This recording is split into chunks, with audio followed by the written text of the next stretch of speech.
Olá, há quase 20 anos o Brasil optou por adotar o chamado Sistema de Metas de Inflação.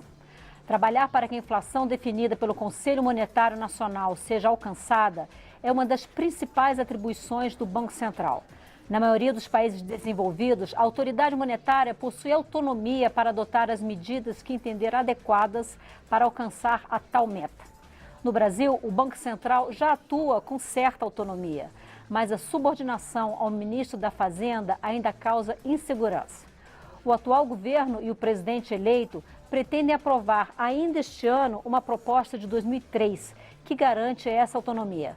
Para entender os prós e contras da ideia, eu recebo hoje o deputado Renato Mollen, do PP do Rio Grande do Sul, presidente da Comissão de Finanças e Tributação da Câmara dos Deputados. Os economistas e professores da Universidade de Brasília, Roberto Ellery e José Luiz Oreiro. O deputado Assis Carvalho, do PT do Piauí, que também participa da Comissão de Finanças e Tributação. Muitíssimo obrigado por ter aceito o nosso convite para esse programa. Professor Oreiro, eu começo pelo senhor.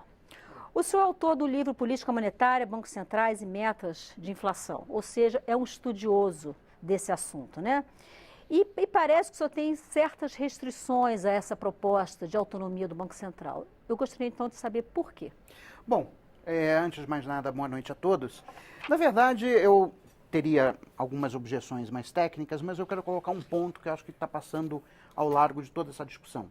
Quer dizer, uma das justificativas para a autonomia do Banco Central é que isso reduziria a taxa de juros estrutural da economia.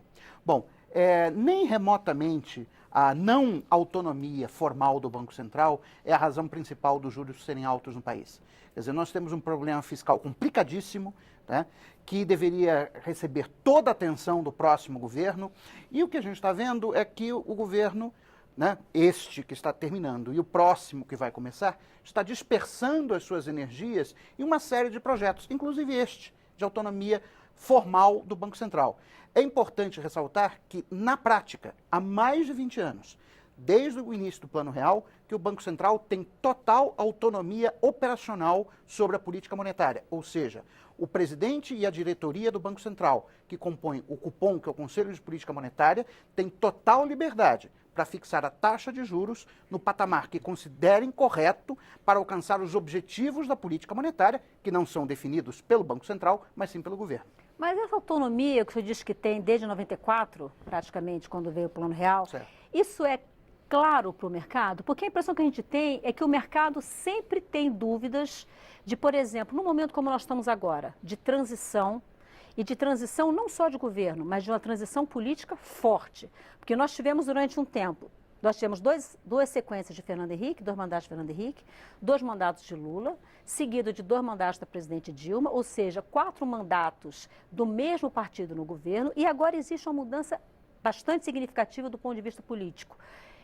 O mercado entende dessa forma que existe essa autonomia? Olha, a princípio ganhou as eleições o que era o candidato do mercado, que era o presidente Jair Bolsonaro. Tá? Eu acho que houve, de fato, um temor, justificado ou não, de uma mudança radical na condução da política monetária em 2002. Tá? De fato, né, em junho, julho de 2002, havia o temor, né, de que se o presidente Lula fosse eleito, como acabou sendo, né, que ele simplesmente mudasse toda a política econômica, e aí isso se traduziu numa explosão da taxa de câmbio. Na época passou de mais de R$4 por dólar, que se atualizássemos para valores de hoje seria mais de R$9 por dólar. Então, de fato, naquele momento, houve um temor bastante grande por parte do mercado de que haveria uma mudança na política econômica, não apenas na política monetária. Depois que o presidente Lula assinou a carta ao povo brasileiro e colocou o ministro Palocci como ministro da Fazenda, né, e o Henrique Meirelles como presidente do Banco Central, isso basicamente se pacificou. Então, assim, eu acho que a gente está discutindo firulas da condução da política monetária. Quer dizer, se é para fazer discussões mais profundas sobre a política monetária, eu acho que seria interessante a gente, por exemplo, rediscutir o regime de metas de inflação no Brasil. Tá? Por exemplo, um Banco Central que é apontado como exemplo de autonomia ou de independência no mundo inteiro é o Federal Reserve, tem um sistema de mandato duplo.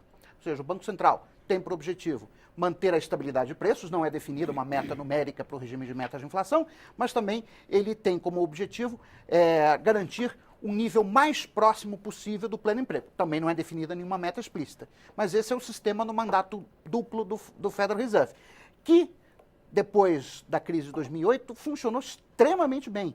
Quer dizer, se a gente comparar o desempenho da economia norte-americana com a economia da área do euro, por exemplo, né, a economia norte-americana apresentou uma performance muito melhor e boa parte disso deve-se à flexibilidade da política monetária que foi permitida pelo sistema de mandato duplo. Vamos então continuar ainda na discussão, vamos dizer assim, técnica, né? Professor Roberto Heller, qual é a sua opinião em relação à possibilidade de autonomia do Banco Central diante desse quadro? Inclusive admitido pelo atual presidente da instituição, de que eles trabalham de forma autônoma, e foi colocado pelo seu colega que uma das principais justificativas que se apresenta é que isso levaria à redução da taxa de juros. Então, eu creio que a medida é bem-vinda, certamente não é a coisa mais importante na economia brasileira no momento, eu concordo que a questão fiscal é mais urgente, mas é uma medida bem-vinda. Aqui cabe lembrar que o Banco Central brasileiro ele nasceu com essa ideia de autonomia, como a gente está vendo hoje, e isso foi rompido por uma decisão do general Costa e Silva, então presidente. Nasceu em 64 e em 67 o Costa e Silva rompeu. O Costa e Silva rompeu ao estilo da época, digamos assim, dele dizer o guardião da moeda sou eu. E agora nós estamos, finalmente, depois de tanto tempo, o Congresso está revertendo essa decisão que guarda um pouco até de autoritarismo do presidente, quem manda sou eu e resolver. Então, me parece que é até historicamente importante, a gente reconstruiu a democracia, as instituições, e vamos trazer de volta, então, essa ideia original de independência do Banco Central. Há, sim, uma possibilidade de mitigação de incerteza. É difícil falar de impacto direto na taxa de juros, mas teve o episódio de 2002, que o Oreiro já colocou. Em 2014, houve suspeita que o Banco Central esperou as eleições para elevar os juros, dada a coincidência, logo depois, o que gerou o mal-estar e acabou gerando uma perda de credibilidade, ou aumentando a perda de credibilidade do então Banco Central, do presidente Tombini. Agora, houve de novo um rebuliço em relação ao Banco Central, se o presidente Ilan ia ficar, se vinha um novo, até que chegou um novo. Então, me parece que é uma medida que o custo é muito pequeno, na realidade é formalizar o que já é de fato. E em algumas situações que pode se repetir, como talvez 2002, ou então talvez se a dinâmica eleitoral desse ano tivesse tomado um ritmo diferente, nós poderíamos ter tido um efeito semelhante a 2002, e você tira mais um elemento. Então, acho que nesse sentido é uma medida, sim, muito bem-vinda. É a experiência internacional, a maioria dos bancos centrais tem caminhado nessa direção de autonomia com independência. O governo continua dando o rumo, já que o Conselho Monetário Nacional é quem vai determinar o que o Banco Central vai fazer. Então, me parece assim, recupera uma ideia original, reverte uma decisão autoritária, melhora essa questão das transições, diminui a incerteza. Eu simplesmente não vejo por que não fazer e dar esse reconhecimento para o que, como foi dito, há 20 anos já é assim. Deputado Renato Molin, PP do Rio Grande do Sul. Deputado, esse assunto está na comissão que o senhor preside. Parece que é de interesse do futuro governo, do presidente eleito, mas fala-se também que o próximo governo pode mandar uma nova proposta aqui para casa.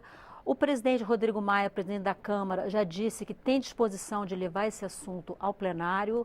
Do ponto de vista político, qual é a sua percepção da possibilidade de aprovação dessa proposta? Eu acho que está bastante maduro. O projeto está tramitando na comissão. O relator ainda não apresentou um relatório, mas a ideia já se discutiu na comissão e parece assim que está bastante maduro pela autonomia do Banco Central, pela independência, né? Mesmo que hoje ele já tenha bastante independência, mas ele fica vinculado ainda muito à questão política, né? E nos últimos anos a gente viu que isso não deu muito certo, muita ingerência política, né? Então a própria sociedade hoje quer mais técnica, mais eficiência, não tanta mistura, não só no Banco Central, mas em tantas outras instituições, em estatais, em autarquias. Então a autonomia, eu acho que ela traz mais segurança, ela traz, enfim, porque não é só a questão da inflação, né? Ela fiscaliza todo um sistema bancário que é muito importante, e que, felizmente, nós temos um sistema bastante consistente, onde o Banco Central é muito fiscalizador, muito eficiente, mas com a autonomia eu acho que ele fica mais forte ainda e que traz uma segurança bastante grande porque é o eixo principal da economia, né? É a inflação, é ali que se trabalha o rumo econômico do país. Não vejo dificuldade em passar isso no Congresso. Claro que nós estamos no final, né, do ano, né? Então o tempo é bastante limitado, né? Exato, né? Então, mas se o presidente Rodrigo Maia quiser votar, ele vota, não precisa nem votar na comissão, porque ele pode ser votado diretamente na Câmara. E acredito que seja bastante maduro esse tema, porque já foi debatido e a gente praticamente não escuta objeções, né? Todo mundo é a favor. É sinal de que a proposta, acredito que, se não for votada agora, se o próximo governo tiver interesse, pode ser aprovado rapidamente. Deputado Assis Carvalho, PT do Piauí. Deputado, o seu partido e parece que outros partidos da oposição têm algumas restrições em relação a aprovar essa proposta agora, né? Agora ou a proposta? Pois é, primeiro dizer para o novo deputado que não é todo mundo a favor, eu sou contra. Começamos logo por aí. E não é uma questão de ser contra por ser contra. Esse projeto, embora ele agora com a roupagem de 2003, mas ainda em 89, ainda o senador Itamar Franco já discutia a questão da forma de indicação e direção do Banco Central. E ali o objetivo era trabalhar sobretudo a questão da quarentena, do afastamento por 4 anos de quem vinha da rede privada, 2 anos pós, né, sair do banco. Depois de 99 esse projeto volta, né, 10 anos depois, o Itamar terminou se elegendo o vice-governador, o vice-presidente, depois foi presidente com o episódio do impeachment do Collor. Volta em 89, em 99, me permita, e não foi aprovado. Então, em 2003 ele é rediscutido e de lá para cá foi apenas levantada uma proposta que nunca mais ele foi um tema de debate nacional. Então, eu acho um grande oportunismo dizer que está um tema maduro, porque de 2003 até 2018, são 15 anos, eu vou agora para o 3º mandato, sou da comissão sempre e essa pauta nunca voltou, a não ser agora. Então, como é que está maduro se não foi discutido? Com quem? Com a sociedade? Quando? O presidente que foi eleito, e eu concordo com o nobre professor, um presidente do mercado, naturalmente, mas ele discutiu isso com o povo? Qual foi o debate? Cadê a proposta que foi levada para a sociedade?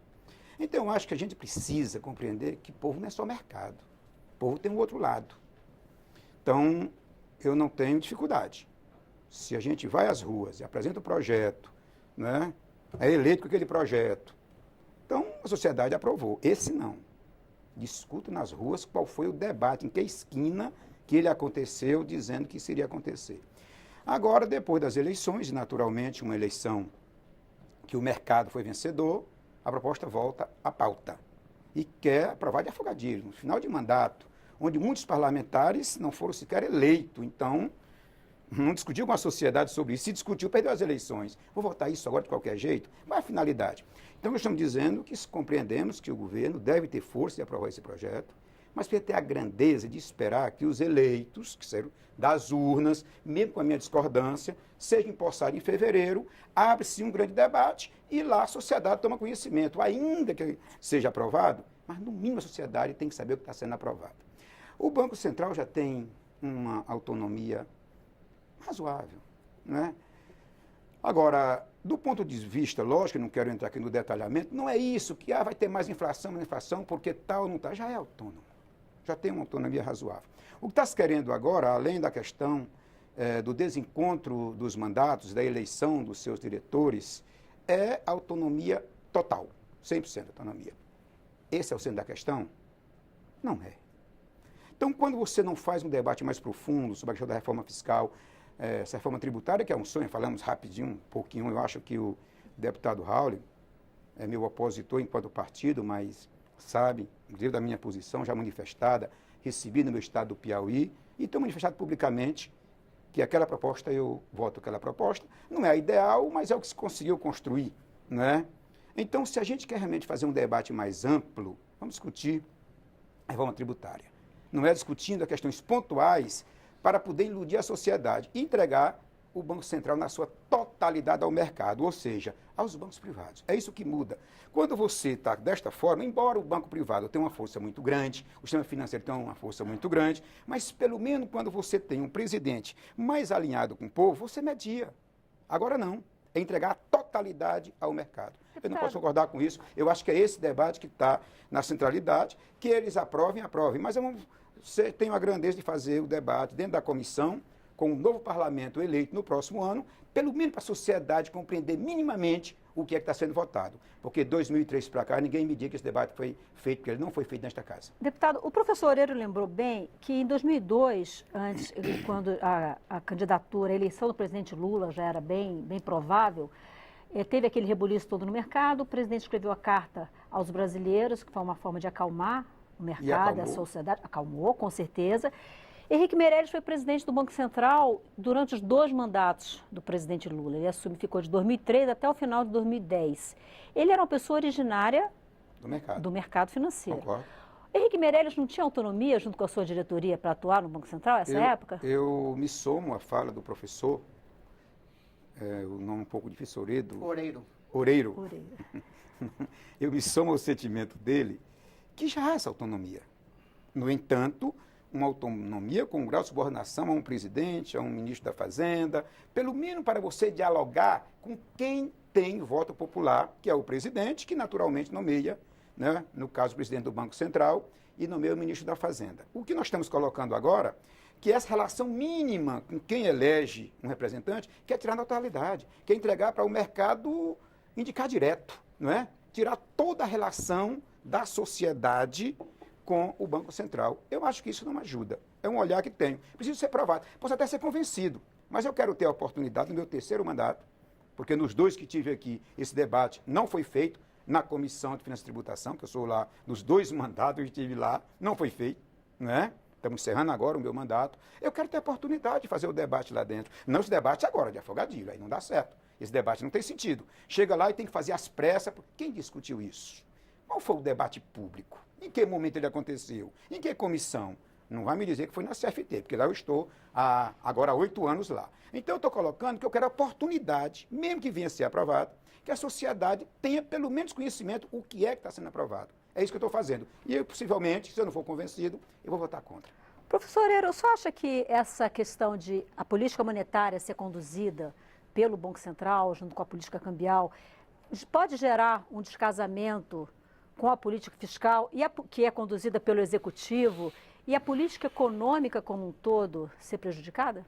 Então, teoricamente, nós teríamos uma instância para fazer essa coordenação entre a política fiscal e monetária, que é o Conselho Monetário Nacional, que, aliás, atualmente é constituído pelo presidente do Banco Central, pelo ministro da Fazenda e pelo ministro do Planejamento. Eu não sei como é que vai ficar o Conselho Monetário Nacional agora, que você vai ter uma pessoa com 2 pastas, né? Que é o Paulo Guedes, vai ser ministro da Fazenda e ministro do Planejamento. Tá? Então, assim, essa institucionalidade para mim não está clara. Você está mudando muita coisa. Tá? Mas nós teríamos essa instituição para fazer essa coordenação. Mas eu quero aproveitar um pouco a fala do deputado para lançar atenção a um ponto. De fato, na discussão sobre autonomia do Banco Central, que se faz no Brasil e no mundo inteiro, coloca-se a questão do déficit democrático. Ou seja, se a política monetária e cambial é uma parte importante da política macroeconômica, e ela é, né, então, por que você deveria delegar a tecnocratas que não foram eleitos pelo voto do povo todo o poder para conduzir no dia a dia a política monetária? Tá? Isso é uma questão, não é nem econômica, é uma questão política. Tá? E, por exemplo, isso pode em alguns momentos ser bom. Por exemplo, agora no caso dos Estados Unidos, certamente se o Banco Central dos Estados Unidos não fosse independente, o presidente Trump iria parar a elevação da taxa de juros nos Estados Unidos. Tá? E isso poderia produzir uma elevação da inflação nos próximos meses ou nos próximos anos. Mas a questão é válido você tirar do povo o direito de cometer erros? Essa é uma questão importante. Professor Heller, o que o senhor acha disso? Eu tenho uma visão diferente. Eu acredito que tem várias instâncias do governo que trabalham com mandatos e que também são fundamentais na estrutura da democracia. Por exemplo, o Ministério Público.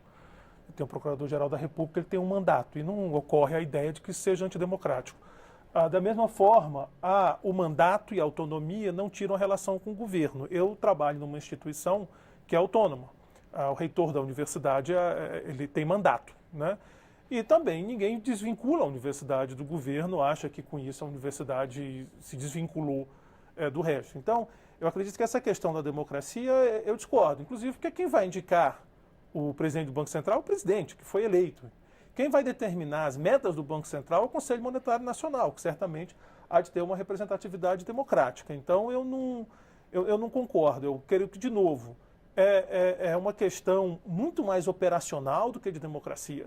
É facilitar a previsão no momento de troca de governo, nesse momento crítico de troca de governo, que gera essa incerteza. Nós poderíamos ter em 2002, por exemplo, se nós soubéssemos que o presidente Arminio Fraga ia passar mais 2 anos, talvez a gente não tivesse tido aquele rebuliço todo. Agora, de novo, a gente teve uma tensão. Se a gente soubesse que o presidente Ilan, que inclusive era a vontade do presidente... Do próprio presidente eleito, Jair Bolsonaro. O presidente eleito manter o presidente Ilan no Banco Central. Se nós tivéssemos mais 2 anos do presidente Ilan, facilitava a transição. Inclusive porque quando o governo chega, tem muita coisa para fazer. A gente está vendo agora. Fazia tempo que a gente não tinha uma transição tão grande, a gente estava com o mesmo partido. Agora a gente está vendo. É muita coisa. Seria uma coisa a menos para se preocupar, garantindo uma estabilidade. E registro. Esse padrão de Banco Central com autonomia e mandato é o padrão do mundo. É o padrão das grandes nações democráticas. É o que tem estudos mostrando que, nos últimos anos, os que não eram foram caminhando nessa direção. Então, o mundo caminha para dar mais autonomia aos seus bancos centrais. E eu não conseguiria concluir daí que o mundo caminha para ser menos democrático ou coisa parecida. Me parece que é mais essa coisa operacional e estabilizar o mercado. A gente não pode esquecer que incerteza é uma coisa que incomoda muito para o investidor, para o consumidor, para a família que está querendo tomar uma decisão. E você está reduzindo. Gera uma paralisia na economia. Gera uma paralisia. E de 4 em 4 anos nós temos a mudança, isso é muito bem-vindo, todos nós felizes, saudamos essa democracia, mas a gente podia diminuir essa incerteza e o presidente eleito, ele espera um pouquinho, são 2 anos só, e ele vai indicar o presidente, ele vai indicar a sua diretoria, que vai refletir essa leitura popular. Então eu não vejo ameaça à democracia nenhuma, o que eu vejo é o Brasil se juntando a outras nações democráticas, outras economias desenvolvidas e estáveis. Deputado Renato Molin, a proposta que está em discussão na Câmara, se aprovada da forma como está no relatório do deputado Celso Maldaner, ela prevê que a primeira diretoria empossada com essas características seria em março de 2020.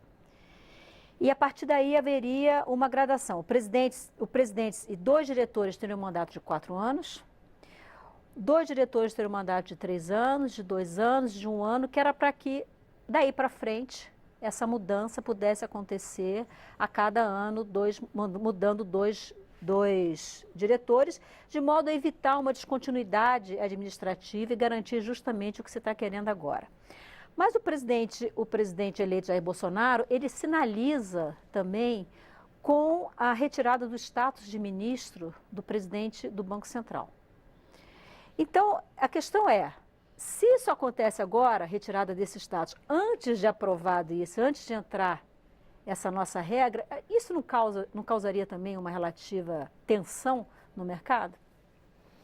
Eu acho que essa questão de como e quando fazer também, eu acho que realmente não está maduro. A votação, se é para ser agora ou no próximo governo, também é uma questão que se tem que discutir, mas a independência, a autonomia, eu acho que ela traz muito mais segurança, especialmente ao mercado. E aí eu acho que a sociedade, ela já deu um recado também que ela quer menos ingerência política, até no Banco Central, né? Porque nos últimos anos nós tivemos muita ingerência política em diversos órgãos e nós estamos quase no fundo do poço, né? O Brasil chegou hoje quase no fundo do poço, onde nós temos um déficit enorme, onde nós temos um desemprego altíssimo, né?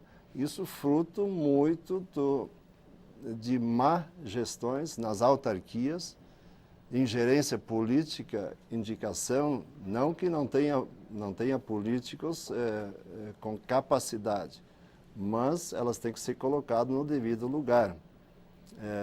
Nós temos bons políticos que têm técnica em alguns lugares, mas também nós tivemos muitas indicações, esse famoso toma lá, tá cá, onde nós quebramos praticamente todas as estatais, tudo que é do governo não funciona, né?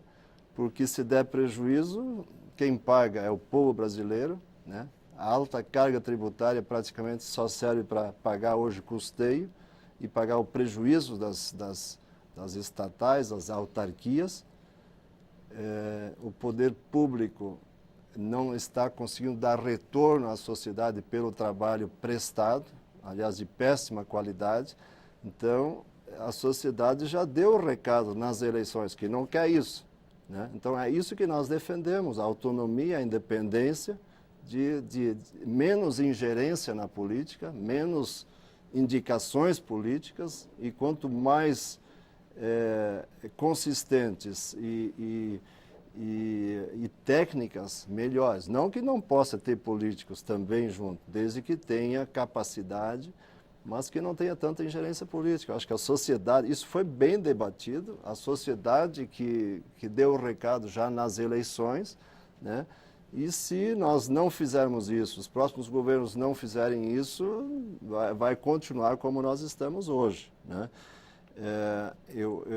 Por isso que existe hoje também uma vontade muito grande de privatizar, de fazer concessões. Por quê? Porque praticamente tudo que é público não funciona, dá prejuízo. E quem paga, no fim, é a sociedade, né?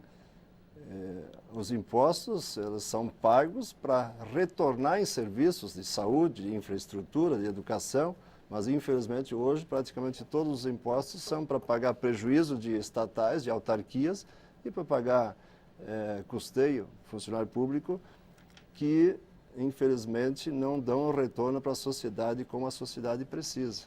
É outro problema, né, que tem na gestão econômica, que é o nosso orçamento, que mais de 90% do orçamento está carimbado, né? Essa é uma outra questão que o presidente eleito disse que vai tentar enfrentar. Deputado Assis Carvalho, a gente vai fazer um breve intervalo, eu volto com o senhor no segundo bloco. Se você não participou, ainda dá tempo. Pelo nosso Facebook, pelo nosso Twitter, e a gente volta já já. Não saia daí, a Instituição Nacional volta já.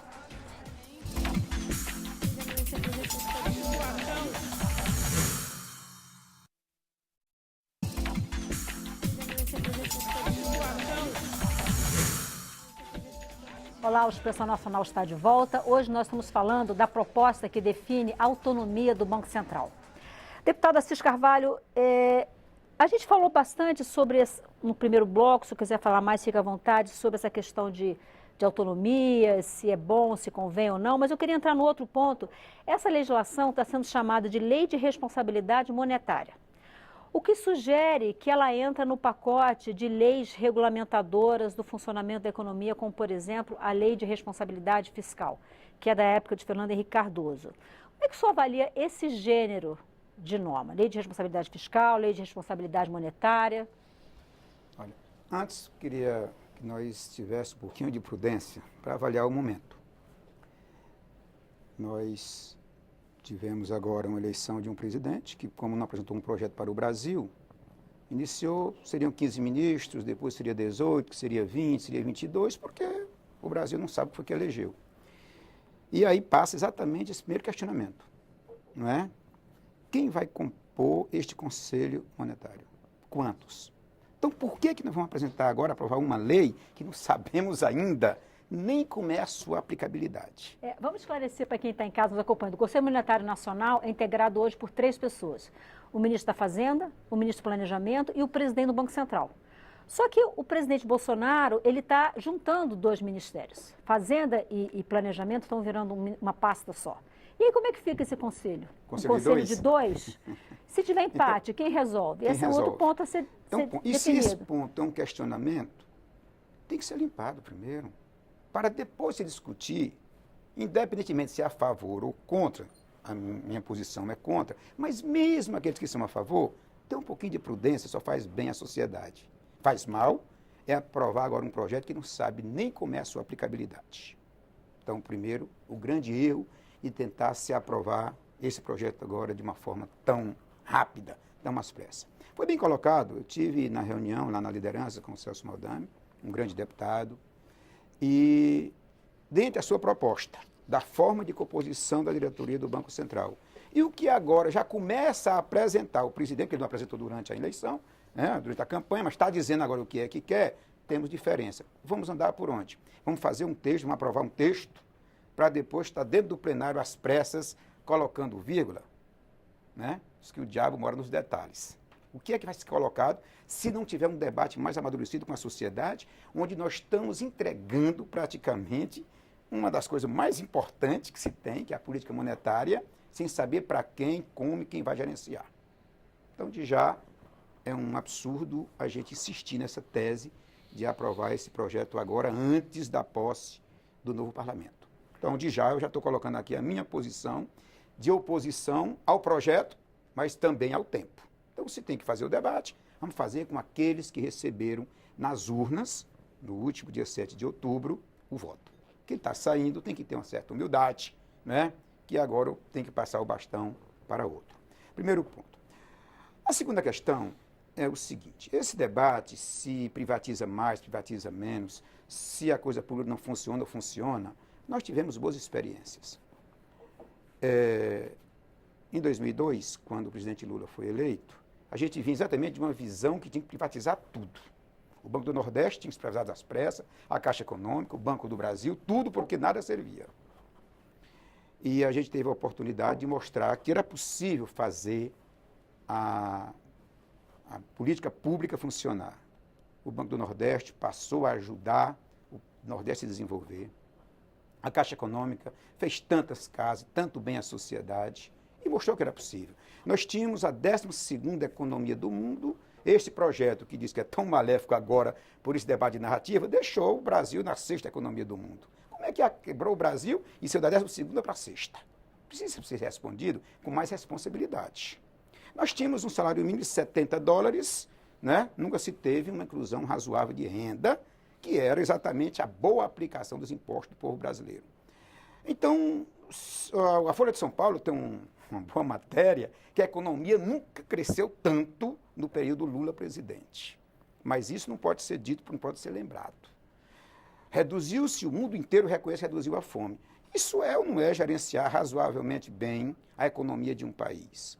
Agora, se vem às pressas, porque tem que mudar tudo, e tudo tem que ser entregue ao privado. Nós já tivemos esse debate nos anos 90 com Fernando Henrique Cardoso. Agora ele volta com muita força. Se tem que se fazer, pelo menos tenhamos a grandeza de fazer o debate no parlamento a partir de fevereiro de 2019, que é quando esse parlamento assume. É isso que eu tenho colocado. Porque não foi dito isso durante a campanha, porque a forma de eleição, acho que a gente vai compreender daqui a alguns anos, não é? Ela foi muito estranha. Mas não vamos entrar no mérito aqui agora dela. Eu quero voltar não vamos entrar, só para colocar. Só para concluir aqui. Uhum. Então eu estou colocando isso, mas a gente tem que colocar isso para ver o que está por trás. Agora, como não tem um projeto de Brasil, aí começa a estar pegando aqui uma lei, outra coisa, às pressas, porque eu tenho que dizer que vou fazer alguma coisa. Quer enganar quem? Dizer que é exatamente uma eleição de uma forma que a gente não sabe qual é, de um presidente de um banco central que já tem autonomia, sim, e não há dúvida nenhuma, ele já tem autonomia. No entanto, ele tem um diálogo, pelo menos com quem foi eleito ainda, mas tem uma autonomia. Agora eu faço isso e vou resolver. Todos os dias a gente está aprovando coisa nesse parlamento com esse discurso fácil. Tem que fazer isso porque vai melhorar a vida do povo. Tem que acabar as leis trabalhistas porque o povo, todo mundo agora vai viver bem. E essa resposta não vem. Porque, na verdade, esse é um debate falso. Então, não é esse projeto de lei às pressas que vai mudar nada. Eu faço esse apelo, quem tem a humildade de esperar que o novo parlamento assuma em fevereiro, e já que não foi feito o debate durante a campanha, que pelo menos teremos a humildade e a grandeza de fazer no parlamento. Professor Roberto Heller, você pode esclarecer aqui para a gente qual é a diferença de um Banco Central independente e um Banco Central autônomo? Porque às vezes a gente usa quase como sinônimos, mas existem diferenças. Essa questão apareceu na discussão aqui no Brasil, principalmente, por conta do Banco Central ele ter ou não ter os seus objetivos dado de fora. Então, o Banco Central independente seria o que tem capacidade de definir sua própria meta. E aí estaria se falando em independência. Que não é o que está se propondo Que não é o aqui. que está se propondo, né? E que também é um conceito que foi aparecendo na discussão, né? O que é fundamental que está sendo proposto é a questão do mandato. E é muito importante a gente perder o medo. Às vezes a gente tem medo de inovar. E claro, o deputado conhece o Congresso muito mais do que eu, que foi discutido, que não foi. É importante discutir. Mas eu reparo, acompanhando várias reformas importantes, que na hora H a gente sempre trava. Você vê a reforma da Previdência, a gente ouve esse negócio. Tem que debater mais. Tem 30 anos que estão debatendo. Então, esse projeto é de 2003, não foi debatido, mas ele está aí desde 2003. Na campanha passada, é verdade que essa campanha foi muito pobre em debate, mas na campanha anterior, essa questão da autonomia do Banco Central entrou em pauta na discussão, na época, com a candidata Marina. Então, assim, a gente tem que ter um pouco, acho que, de coragem de mudar. E essa é uma mudança muito leve. Basicamente, nós vamos dar uma garantia jurídica, uma garantia legal ao que já é feito de fato. Não é? E aí a gente tem essas preocupações que aparecem, o Banco Central vai cair na mão do sistema financeiro. É difícil, o Banco Central, aliás, teve o presidente Meirelles, que veio do mercado financeiro, que fez um excelente trabalho.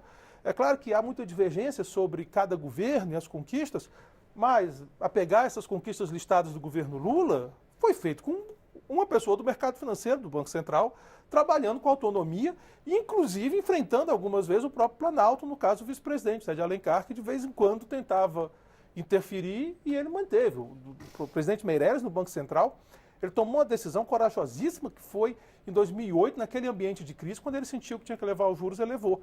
Então, assim, a gente só está dando uma garantia de direito ao que já acontece de fato, o que, inclusive, sinaliza bem para o Brasil. A gente tem um problema aqui no Brasil, às vezes, de não querer dar, a lei não refletir a realidade. E isso acaba gerando um monte de confusões e dificuldades. Ora, se o nosso Banco Central é autônomo, façamos ele autônomo. Pois é, professor, eu queria trazer de novo essa questão da legitimidade, que foi bastante falada aqui no primeiro bloco, de que os técnicos do Banco Central não foram eleitos e, como tal, não teriam legitimidade para conduzir uma política monetária, algo tão importante. Agora, o Conselho Monetário Nacional, hoje, é integrado por 2 ministros que são indicados pelo presidente da República.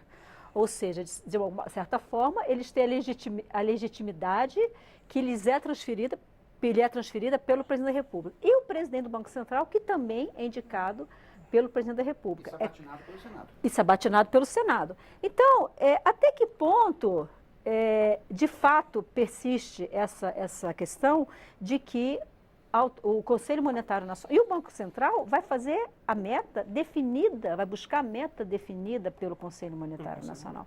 Então, até que ponto persiste essa falta de legitimidade nisso? Eu volto a dizer, eu acho que são esses fantasmas que vêm com o novo, é o medo do novo que gera esses fantasmas.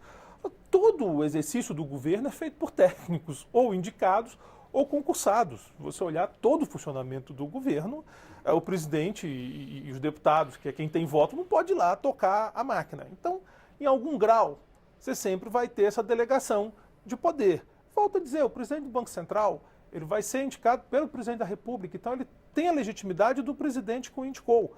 O presidente do anterior, ele tem a legitimidade do governo anterior, que também é legítimo. A gente tem que... Inclusive, eu acho que ajuda a quebrar essa ideia de que a cada 4 anos o país vira de ponta cabeça. A legitimidade do presidente eleito, ela não se encerra com o mandato. Os atos que foram feitos naquele mandato são legítimos. Então, se ele indicar um presidente do Banco Central, vai para o outro governo. Aliás, a própria Constituição traz essa ideia com o nosso PPA, que é feito num governo para o outro. Ele se refere ao plano plurianual, que orienta a elaboração do orçamento da União e da lei de diretrizes orçamentárias. E é feito no governo anterior e o governo novo herda, mostrando que não há por que enxergar uma descontinuidade na virada de mandato. Então, se hoje nós tivéssemos essa proposta já valendo, nós teríamos o presidente Lula indicado pelo presidente Temer, que estaria na presidência nos 2 primeiros anos, com a legitimidade do presidente Temer. Na sequência, o presidente Bolsonaro indicaria o dele, e se na próxima eleição, seja quem venha, a legitimidade está garantida porque houve o processo político entrou. Agora, o dia a dia, e a gente tem que focar muito nisso, o Banco Central, ele opera, ele está fazendo operações, decisões técnicas o tempo todo de mesa, de como é que vai gerenciar juros e títulos para poder... Câmbio, para poder chegar num determinado objetivo, que no Brasil é a taxa de inflação. e que na grande maioria dos países é a taxa de inflação. Você pode ver que normalmente quando a gente cita o exemplo é o Fed, basicamente porque é o Banco Central americano, porque é o único dos grandes países que tem esse duplo mandato, e na realidade é um duplo mandato que não é nenhum, porque como não está definido claramente, principalmente em relação ao desemprego, o Bernanke tentou fazer uma meta para o lado inflacionário, então o Brasil é uma prática comum o entendimento que o Banco Central é, antes de mais nada, um operador de política monetária para atingir um objetivo do CMN. A discussão do CMN é importante, naturalmente. Agora, não importa muito o que vai ser o CMN para o operacional do Banco Central. O Banco Central recebe uma meta e cumpre. Então, essa outra discussão de como vai ser o Conselho Monetário Nacional é um outro momento, que vai ser como definir a meta. Mas não é papel do Banco Central definir essa meta. O papel do Banco Central é cumprir essa meta e fazer com que entregue. Caso não faça, vai ter que dar satisfação à sociedade. E, eventualmente, pode até ter uma remoção da diretoria. O projeto contempla essa possibilidade perante o Congresso, que é um poder absolutamente legítimo, de certa forma, é o mais legítimo dos poderes, porque o Executivo é do vencedor e o Congresso é de todos. Quem ganha a eleição, quem perde, estão todos no Congresso. Me parece que dificilmente algo não é legítimo quando está respaldado no Congresso. Deputado Renato Molli, o professor Roberto Heller trouxe aqui a nossa discussão, um ponto que eu tinha notado aqui.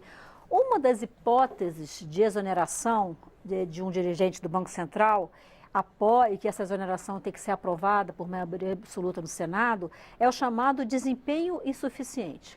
O Conselho Monetário Nacional encaminha para o presidente da República uma recomendação de exoneração desse dirigente. Desempenho insuficiente dessa forma numa lei não é algo muito vago? Não é algo que dá margem para que haja uma interpretação do que é um desempenho insuficiente? É simplesmente não cumprir, o não cumprimento da meta? Eu acho que realmente é bastante vago. Mas é uma das hipóteses que existe para poder tirar. Assim como também nós temos no funcionalismo público, para ele poder ser demitido se ele não desempenhar bem a sua função, né? Só que na prática a gente vê que isso acontece muito pouco de pessoas que são concursadas e que são exoneradas por falta de desempenho, né? Agora, se nós olharmos na prática, nós temos muita gente hoje que não desempenha bem a sua função, né? Que não atende as pessoas, que não trabalha, que não dá resultado. Por isso que tem que contratar cada vez mais. Por isso que a máquina pública hoje está inchada, nós temos muita gente, quase todo o dinheiro que se arrecada vai para pagar funcionário público, né? E o desempenho deixa a desejar. Não que nós não tenhamos muita gente boa, mas nós temos muita gente que não trabalha, né? Que não desempenha bem a sua função, que se acomoda, que não dá resultado, e mesmo assim tu não consegue demitir. Então não funciona, na teoria até, mas na prática não funciona. Então, por falta de desempenho, com certeza vai ser muito difícil demitir alguém também, né? Mas é uma das hipóteses, né? Então, eu acho que essa questão, o próprio presidente da República que se elegeu, ele quer trabalhar nessa questão também de eficiência, de fazer com que todo mundo trabalhe, que dê resultado, né? A empresa, mesmo sendo pública, se ela dá resultado, ótimo. Agora, se der prejuízo, eu também sou a favor. O presidente tem essa ideia, tem que privatizar, né? Porque não é justo que a sociedade pague essa conta, né? Por isso eu defendo a autonomia do Banco Central, a independência do Banco Central, a continuidade do trabalho, né? Ao mesmo tempo, nesse sentido também, eu defendo a unificação das eleições, porque nós temos no país eleições de 2 em 2 anos, que prejudica, no meu entendimento, muito a continuidade dos projetos, né? Porque muita coisa depende hoje do trabalho em conjunto, governo federal, estadual, municipal, né? E toda vez que tem eleição, interrompe os projetos. Muitas vezes não dá continuidade, um governo não dá continuidade dos projetos dos outros, e a unificação começaria tudo num governo e não paralisaria. E eu acho que o Banco Central, nesse sentido, também não interromperia. Evitaria descontinuidade administrativa. Exatamente. Né? Professor Oreiro, qual é a sua opinião em relação a essa caracterização do desempenho suficiente? Com base no que existe no restante do mundo, como é que caracteriza o desempenho suficiente de um dirigente da autoridade monetária? Olha, como o professor e meu colega Roberto Ellery citou o exemplo do Henrique Meirelles em 2008, na crise internacional, aquilo ali foi um caso clássico de desempenho insuficiente. Há poucas semanas antes da falência do Lehman Brothers, o Banco Central do Brasil elevou as taxas de juros. A falência do Lehman Brothers, que foi o evento disruptivo que, né, marcou o início da crise financeira internacional de 2008, nas semanas que se seguiram, em meses que se seguiram à falência do Lehman Brothers, a produção industrial brasileira caiu 30%. O cupom só foi reduzir a taxa de juros em janeiro de 2009, ampliando muitíssimo, né, o efeito da crise internacional sobre o Brasil. Quer dizer, naquele momento, né, era para o Henrique Meirelles ter sido demitido. Quer dizer, o Banco Central do Brasil, contra toda a evidência, por que razão, não sei, deve ter alguma explicação do jogo, do mercado com o Banco Central, mas por alguma razão ele elevou a taxa de juros e manteve a política errada, uma política monetária apertada durante 3 meses, o que retardou muito a saída do Brasil da crise financeira de 2008, abrindo espaço para muitas das coisas que passam a ser criticadas nos anos subsequentes. Quer dizer, a expansão do BNDES, a política fiscal expansionista, tudo isso que passou a ser criticado como sendo um exemplo de disfuncionalidade das administrações petistas, foi o resultado indireto desse erro do Banco Central. Então, erros na condução da política monetária têm efeitos de longo prazo.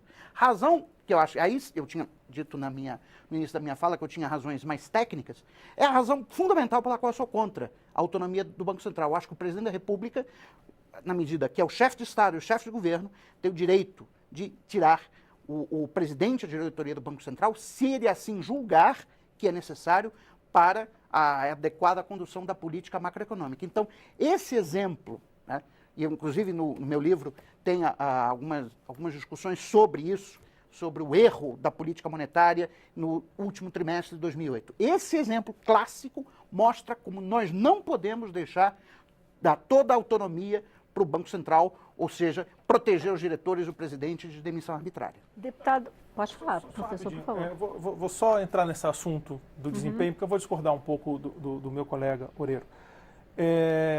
Não em relação à avaliação daquela decisão. A gente tem leituras diferentes, me parece uma decisão acertada, mas essa é outra discussão. Eu creio que o desempenho aí tem que ser em relação à meta. O Banco Central tem uma meta muito clara. O Conselho Monetário Nacional diz, olha, você tem que ter uma inflação de 4,5% ou de 3%, que aliás eu acho uma meta altíssima, mas a falha de desempenho do Banco Central é não alcançar a meta estabelecida. Hoje, quando o Banco Central não alcança essa meta, tem um intervalo, tem uma margem de erro, ele já tem que justificar. O que me parece é que se o Banco Central repetidamente não conseguir atingir a meta e não apresentar justificativas plausíveis para o seu erro, aí o CMN encaminharia a mensagem e caberia ao Senado fazer, digamos assim, o julgamento final. Então, não é bem a questão técnica da política monetária, esse é outro debate que eu e o Oreiro a gente sempre se encontra, mas na questão específica do desempenho, me parece que a medida de desempenho do Banco Central é a meta de inflação. Temos um Banco Central, nossa lei determina que o Banco Central ele persegue uma meta de inflação e não de produção industrial ou emprego ou qualquer que seja. Então, me parece que o ideal era seguir o que já está estabelecido. Isso talvez, inclusive, proteja o Banco Central de, se amanhã ou depois houver um presidente ou um ministro da Fazenda que entenda que a inflação possa ser um pouco maior, do que aquela estabelecida pelo Conselho Monetário Nacional, o Banco Central, de certa forma, está protegido, dizendo, olha, eu tenho que cumprir a meta estabelecida pelo Conselho Monetário Nacional. Goste ou não, Sim, mas o ministro da Fazenda pode mudar a meta. Mas não é o Conselho Monetário Nacional que estabelece a meta? Basicamente, o ministro da Fazenda tem ascendência histórica no Brasil sobre a política macroeconômica. Então, no fundo, quem decide mudar ou não a meta é o ministro da Fazenda, que agora vai ter poderes ampliados, vai ser o ministro da Fazenda e o ministro do Planejamento. Então, mesmo que o Banco Central seja autônomo, se o ministro da Economia disser que a inflação tem que ser 10% ao ano, vai ser 10% ao ano. A autonomia do Banco Central não protege absolutamente nada contra esse efeito. Nada. Aí depende como vai ficar o CMN, né? A gente tem que ver como é que o Conselho Monetário vai ficar, como é que essa estrutura fica e também, de toda forma, se o ministro quer uma inflação de 10%, é importante que ele tenha que ser explícito a esse respeito. É bem interessante ser explícito, porque é muito comum que ministro que quer a inflação de 10% esconda. Ele diz para a população que quer a inflação baixa e vai lá por trás e força uma inflação alta por outros mecanismos. Então, dá o custo político ao ministro e, portanto, ao presidente, seja quem for, de assumir que quer uma inflação de 10%, me parece que bota um tempero diferente nessa discussão. Eu nunca vi ministro dizer que a inflação de 10%, em 2002 não disse, quando a gente teve uma inflação de 12%, e em 2015, quando a gente teve inflação de 10%, o ministro também não dizia que era o que ele queria. Então, é até bom, se ele que seja forçado a dizer, então. Deputado Assis Carvalho, para a gente encerrar rapidinho, como é que o senhor acha? É fácil dizer se o dirigente do Banco Central foi eficiente ou não e pode ser demitido ou não por ineficiência? Aqui parece que não é muito simples, né? Toda vez que você tira o poder do povo e passa para o mercado, eu vou ter uma posição contrária. Errando ou acertando, naquele momento ali, quem está representando o povo foi quem o povo elegeu, não foi o mercado. Infelizmente, esse debate é meio complicado, mas é melhor errar alguém que foi empoderado do que alguém que está empoderado pelo mercado, deixando o povo secundarizado. Então, o debate não é esse. O ministro da Fazenda, ele pode muito bem fazer esse diálogo desta meta fiscal, dialogando com esta casa, e o banco vai operar. Agora, o que nós temos hoje é porque o Brasil ele sempre é assim. Quando é a favor do mercado, o Brasil quer copiar as experiências do mundo desenvolvido. Quando é a favor do trabalho, da questão dos trabalhadores, aí o Brasil quer pegar as experiências mais dolorosas do mundo mais atrasado. É sempre isso, porque o Brasil tem um atraso, uma visão de uma elite histórica, não é de agora. Foi quando a universidade chegou por último, foi o último que resolveu abolir a escravatura, a escravidão, e agora vai a mesma linha de raciocínio.